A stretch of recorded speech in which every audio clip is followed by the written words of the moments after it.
우리가 살다 보면 굉장히 이기적인 사람들이 있는데 이런 사람들 주변에 한두 명씩 꼭 있습니다. 그리고 정말 가끔씩은 그 이기적인 사람이 실제로 대단한 능력을 갖춘 경우까지도 있습니다. 그런데 그놈이 또 잘난 척까지 그렇게 해요. 그러면은 우리는 그런 사람 보고 뭐라고 합니까? 재수없다라고 합니다. 그런 차원에서 생각해 봤을 때 제가 지금 타고 있는 이 CLA 45S AMG, 네, 진짜 재수없습니다.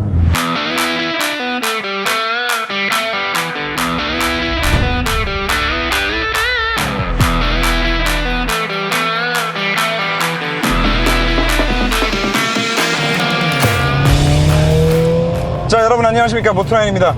CLA 45 AMG S를 타고 있습니다. 자, 오늘 이 차가 얼마나 재수없는 차인지, 진짜 재수없는 일들도 많고 재수없는 물건도 많고 재수없는 사람도 많지만 그런 세상에 살고 있지만 과연 얘는 도대체 얼마나 재수가 없는지, 네, 그거를 한번 좀 말씀드리는 영상이 될 것 같습니다. 자, 굉장히 좀 한 가지 심플하게 숫자로 얘기할 수 있는 부분이 하나 있는데, 제가 리뷰하면서 뭐 자주 말씀을 드립니다. 제로백은 크게 중요한 게 아니다, 결과적으로는 운전자한테 느껴지는 감성이 중요한 거다라는 말씀들을 많이 드리기는 하지만, 그래도 수치적인 거를 한번 좀 짚고 넘어가자면, 자, 여러분들이 알고 계시는 공도 위의 펀카, 공도 위의 제왕 M3 M4, 네, 신형이 나왔습니다. 500마력이 넘죠. 네, BMW니까 펀 드라이빙은 말해 뭐 하겠습니까?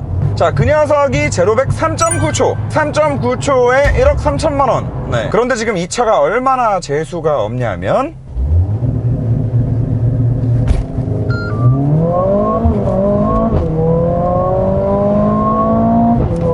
오케이. 네, 얘가 제로백이 4초, 그리고 7,800만원. 무려 5천만원이 더 저렴하면서 제로백은 단 0.1초. 그리고 이 녀석의 형제 차종이라고 할 수 있는 A45 AMG의 S버전, 네, 걔는 심지어 M3 M4와 제로백이 똑같습니다. 3.9초. 네. 자, 그런데 또 제로백만 가지고 차를 논하면 안 되지 않겠습니까? M3 M4 타시는 분들, 야, 그래도 차는 후륜이지, 후륜의 힘이 좀 더 들어가야, 그래야 그게 차고, 그게, 펀 드라이빙을 하는 기본 덕목 아니겠어? 후륜. 이렇게 말씀하실 수 있습니다. 네, 그렇게 생각하시는 게 원래는 맞아요. 원래는. 그런데,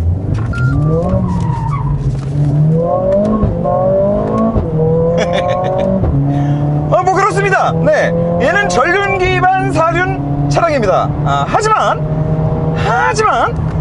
방금 보셨다시피 벤츠는 전륜 기반이고 뭐고 그런 거 따지지 않습니다. 야, 전륜 기반으로 후륜에 힘 더 못 주냐? 이렇게 하면 그냥 만들어내는 애들이거든요. 자, 그러면 또 이제 M3 M4처럼 이제 고백이랑 터보 차량을 운행하시는 분들이 주장하실 수 있는 게 하나 남죠. 야, 그래도 그렇지, 2리터 4기통 가지고 400마력 만들면은 터보렉 있어가지고 타겠냐? 그래서 좀 보여드리면, 또 런치 컨트롤 안 쓸 테니까 출발할 때 어떤지 한번 보시죠.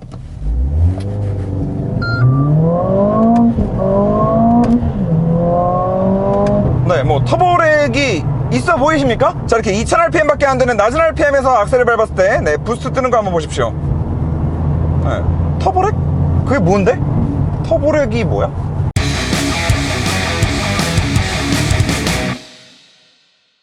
트랜스미션 같은 경우에 이번에 이제 M3 M4 같은 경우에 ZF 8단으로 갔죠. 네, 계속 말씀드리지만 얘는 5천만원이 더 쌉니다. 그런데 얘는 8단 듀얼 클러치 미션을 쓰고 있고, 물론 ZF 8단이 너무 대단하기는 하지만 그래도 또 이 오토 미션, 토크 컨버터 미션이 넘어설 수 없는 그 듀얼 클러치 미션의 벽이 있거든요. 그 변속할 때 타격감, 그 빠른 속도와 체결감, 넘어설 수 없는 벽이 있단 말이야. 전륜 기반이고 나발이고 간에 정말 대단한 변속 시의 타격감과 체결감, 속도감을 보여줍니다. 근데 이쯤 되면은 후륜 구동 펀카 타시는 분들이, 야, 그래도 후륜에 LSD가 있어야지 어째야지 그런 말씀 하시려나? 근데 아까도 보여드렸지만 얘 드리프트 모드가 있습니다. 드리프트 모드. 그리고 이 차는 전륜 기반 4륜이 맞아요. 엔진이 가로배치입니다. 자, 그런데 뒤가 그냥 그리고 M3 같은 차량들은 지금 이제 후륜에만 MDF, 네, 전자식 LSD를 채용해서 사용하고 있지만, 안타깝게도 지금 이 녀석은, 네, 앞에도 LSD가 들어가고 그리고 뒤에도 LSD가 들어가는데, 뒤에 들어가는 LSD는 심지어 모터 2개가 딱 들어가서 뒷바퀴, 양쪽 바퀴를 하나씩 전담하는 다판 클러치가 양쪽에 따로 있고, 그리고 그 두 개의 다판 클러치를 또 따로 컨트롤할 수 있는 모터가 양쪽에 두 개 들어가서 뒤쪽으로 동력이 쭉 갔을 때 이 양쪽 바퀴 한쪽에만 100% 몰빵을 치기도 하고, 뭐 9대1, 8대2, 뭐 7대3 이렇게 자기가 알아서 굉장히 똑똑하고 세밀하게 배분을 할 수 있게 되는데, 물론 저 하드웨어 자체는 여러분들이 많이 알고 계시는 마그나 겁니다. 네, 마그나가 굉장히 다양한 제조사의 사륜구동 시스템을 공급을 하죠. 마그나께 들어가 있기는 한데 문제는 저 로직, 네, 도대체 어떤 상황에 차의 거동이 어떨 때, 그리고 또 이 차량의 거동이 어떻다라고 판단할 수 있는 센서를 얼마나 어떻게 쓸 거냐, 그리고 거기서부터 들어온 정보들을 어떻게 순식간에 연산을 해서 배분을 해줄 거냐, 요 로직 자체는 AMG에서 모두 다 했다는 거. 그래서 그 결과, 네,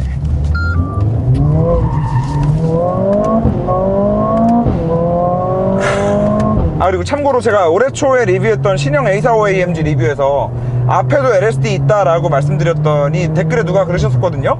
앞에는 LSD 없다고. 근데 아닙니다. 있습니다. 그 A45AMG의 이제 1세대 초기형 있죠. 그때가 앞에 LSD가 없었고요. 그리고 1세대 페이스리프트, 그러니까 1.5세대죠. 1.5세대부터 앞에도 LSD가 들어갔습니다. 그리고 신형에도 지금 당연히 들어갑니다. 아무튼 네, 그분 잘못 알고 계시는 것 같아가지고 다시 한번 좀 말씀드리고요. 제가 전에 A45AMG 리뷰를 하면서 이런 말씀을 드렸어요. 벤츠가 다 죽여버리려고 작정을 하면 이런 엔진이 나온다, 이런 차가 나온다. 그리고 그때 제가 리뷰했던 차량은 이제 45 버전의 그냥 노멀 버전이었고, 오늘은 네, CLA로 바뀌긴 했지만 S입니다. 자, 이 드리프트 모드는 이제 좀 끄고요.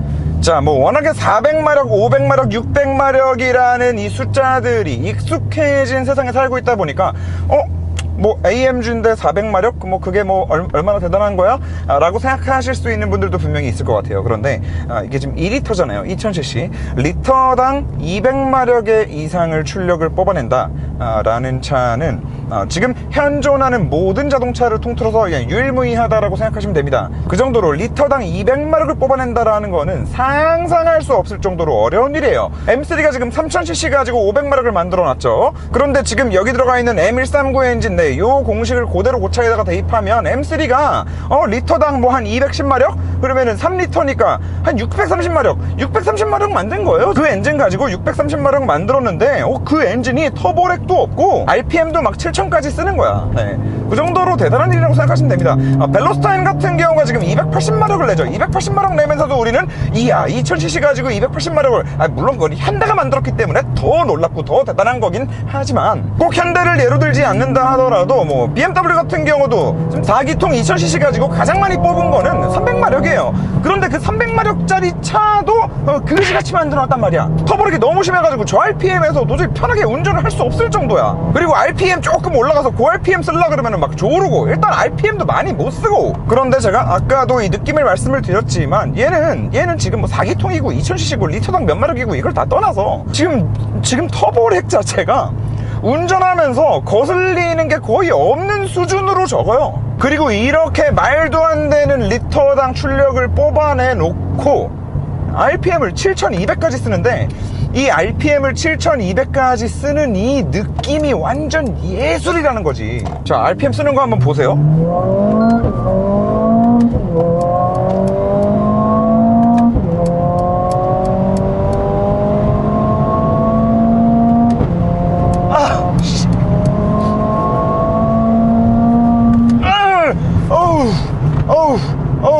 자, 지금 보고 계시는 게 일반적인 터보 차량들 출력과 토크 그래프예요. 그리고 원래 우리가 알고 있던 이 터보차의 정석과도 같은 그런 그래프죠. 출력도 어느 정도 올라가다가 떨어집니다. 출력도 그렇고 특히나 토크 같은 경우도 보시면 가다가 쭉 빠져요. RPM 좀 올라가다 보면은 최대 토크 구간을 지나면은 쭉 빠져. 자, 그런데 이 M139 엔진의 그래프를 지금 한번 보시죠. 네, 그래프만 봐도 개 재수가 없어 진짜. 이게 뭔가 싶어 지금. 아니 도대체 무슨 짓을 하면 터보차의 토크 곡선이 쭉 점진적으로 올라가다 못해 중간에 왜 한번 빵 뛰는 건데 도대체 무슨 짓을 한 거냐고 도대체 차에다가. 아니 그리고 마력은 마력대로, 이게 아까도 제가 이 고 RPM으로 쥐어짤 때의 그 느낌을 최대한 영상으로 보여드리기 위해서 계속 보여드렸는데, 이게 터보차잖아요. 그리고 무려 2000cc 가지고 420마력을 만들어 놓은 차인데 고RPM으로 올라갔을 때 NA 엔진에서 주는 그 쥐어짜는 느낌이 그냥 어느 정도 있다가 아니라 그냥 계속 고RPM에서만 가지고 놀고 싶은 그런 NA 차를 탈 때 마치 제 VTEC 엔진들 있잖아요. VTEC 엔진들도 진짜 그 고RPM에서만 놀아야 되잖아요. 그래야 그 차 엔진의 그 진정한 맛을 보는 거잖아. NA 차들도 그렇고. 근데 터보차들은 사실 아니란 말이야. 터보차들은 일정 구간 이상 RPM이 올라가서 그 이상 올라가 버리면 조루 힘이 쭉 빠지면서 되게 기분이 더러운 느낌이 나면서 빨리 변속을 쳐줘서 그래도 좀 이 토크랑 출력이 최대한으로 나오는 이 구간에서 놀고 싶다라는 생각을 자꾸 하게 되는데, 얘는 운전을 하다 보면 아무 생각 없이 이 매뉴얼 변속기 모드에 놓고 계속 쏘고 다니잖아요. 내가 지금 NA차를 운전하고 있는 것처럼 계속 변속을 때려요. 레드존을 계속 보면서 운전하게 돼. 씨발, 어디가 끝이야? 어디가 끝이야?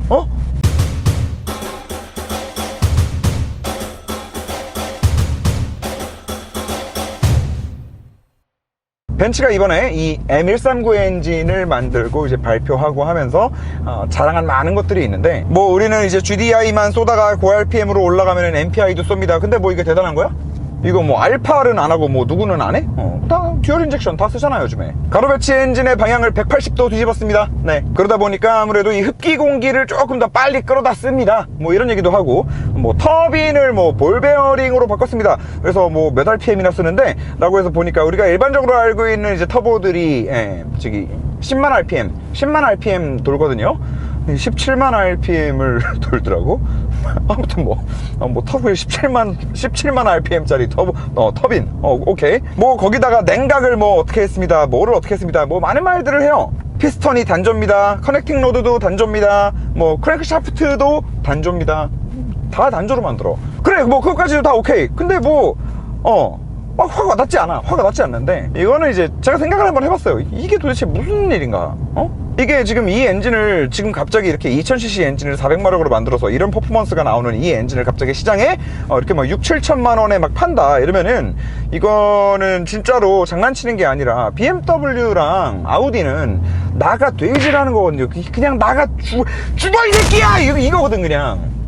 그래서 어떻게 이렇게 재수없는 짓을 했나, 도대체 이건 뭘까 많이 생각을 해봤는데, 제가 이제 그 현대도 가서 좀 맛을 보고 왔잖아요. 이 자동차 브랜드들이 왜 레이스에 참가를 하는구나, 왜, 그리고 레이스에 참가해서 얻는 것들이 실제로 있구나, 그리고 그 얻는 것들을 바탕으로 이런 과정들을 거쳐서 이게 양산에까지 들어가는구나. 제가 그 RM 영상 통해서 다 말씀드렸잖아요. 그런데 그렇게 생각을 해놓고 보니까 벤츠는 F1을 하잖아요. 그냥 하는 게 아니라 그냥 F1에서도 지들이 그냥 짱을 먹잖아요. 그런데 거기서 또 생각을 해봤을 때 벤츠는 유일하게 이 F1에 투입되는 이 많은 기술들을, 그리고 또 여기서 검증된 많은 기술들을 양산에까지 적용할 수 있는 유일한 브랜드 밸류를 가지고 있는 애들인 것 같다 라는 생각이 들었어요. 솔직히 뭐 르노도 F1 엔진을 만들고 혼다도 F1 엔진을 만들긴 하는데, 혼다차, 르노차에 이런 소형 해치백 뭐 슈퍼 해치를 만들어서 7천, 8천에, 6천에 팔겠다 그러면 누가 사? 그리고 또 그런 테크닉들을 양산화하는 것 자체도 사실 또 대단한 기술이기도 하고요. 근데 또 여기다가 벤츠는 지금까지 많은 고성능 차량들을 만들어 오기까지 했잖아. 양산을 해오기까지 했잖아.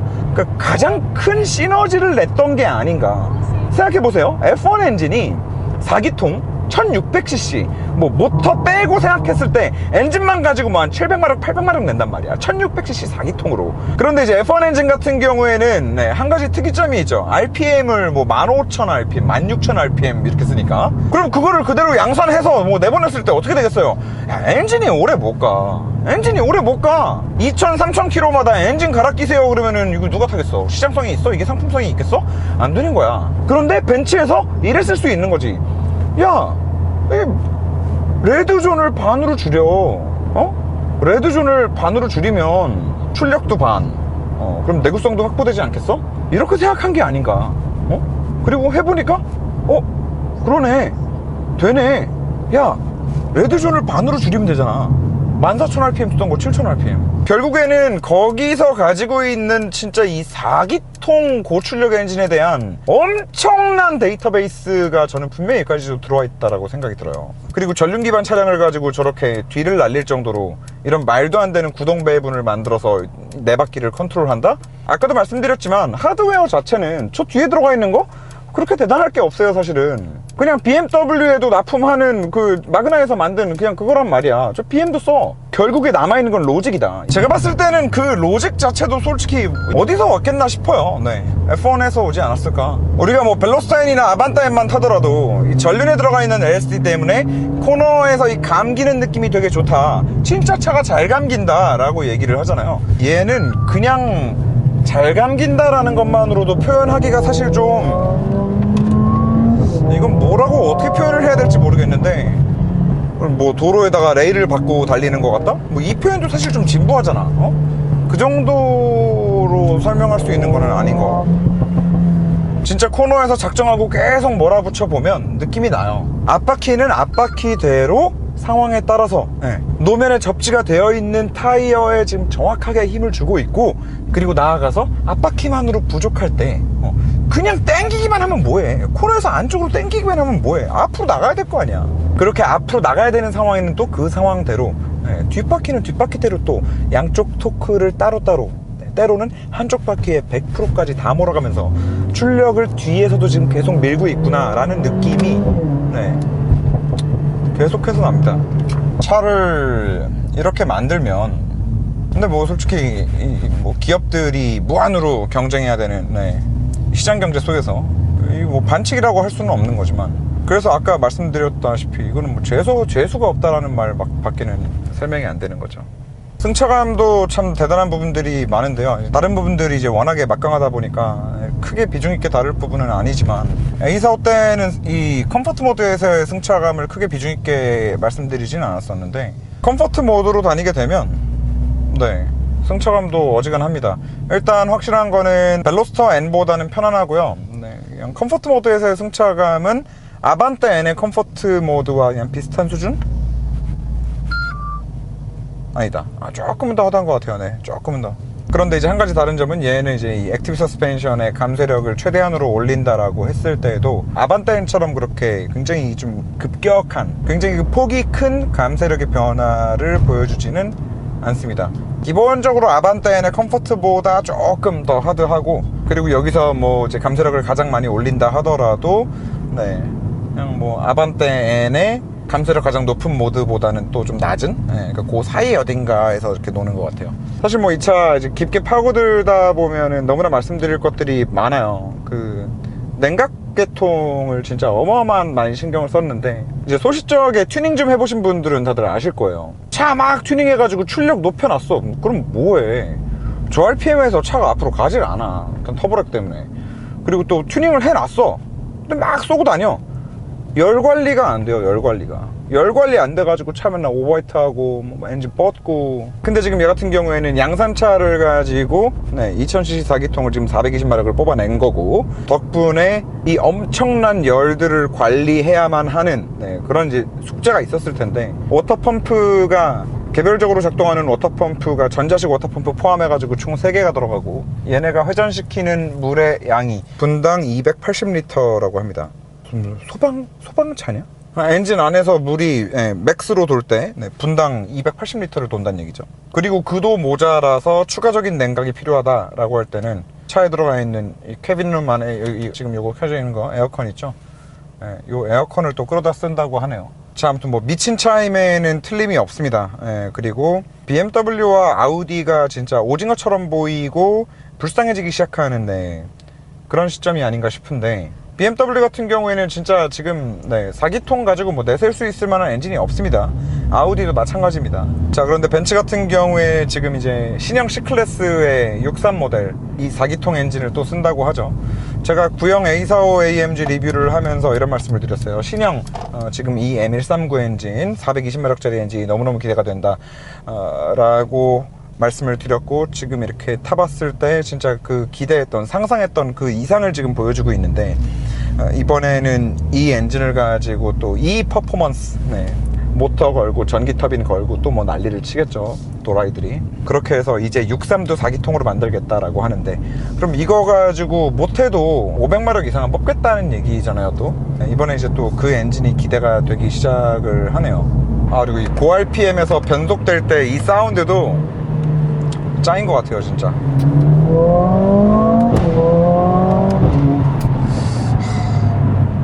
뱅 사운드를 만들어도 이런, 와, 진짜 저 변속될 때 뱅 사운드 있죠? 이렇게 찰질 수가 없어.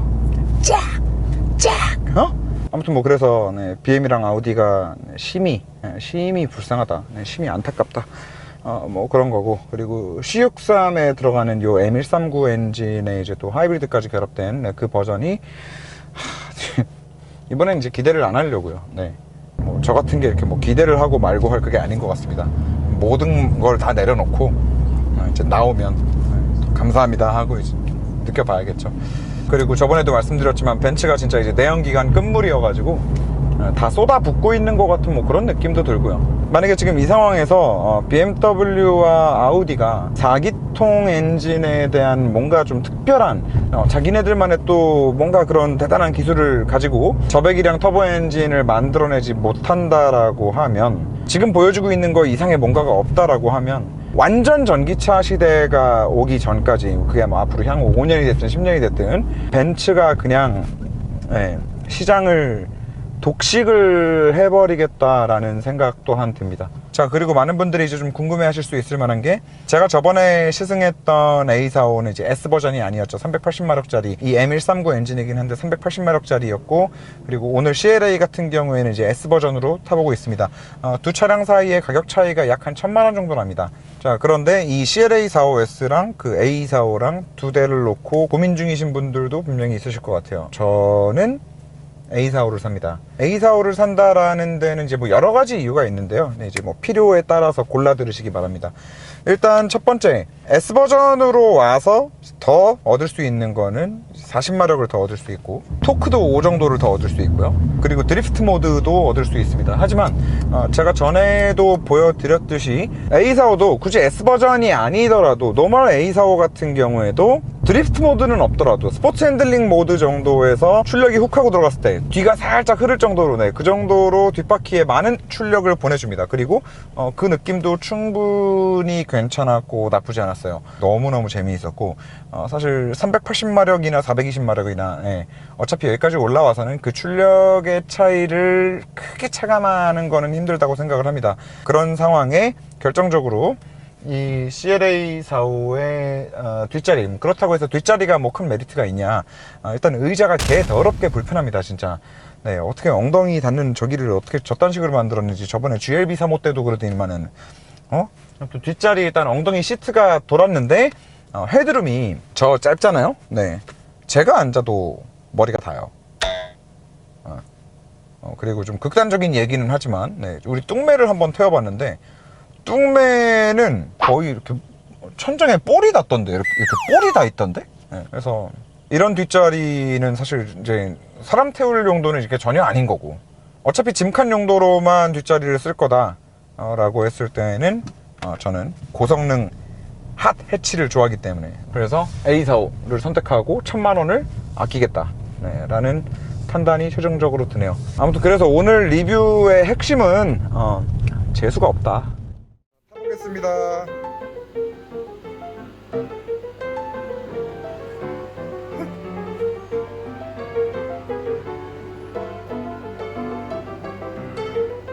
들어가 안으로 들어가. 나도 가야지.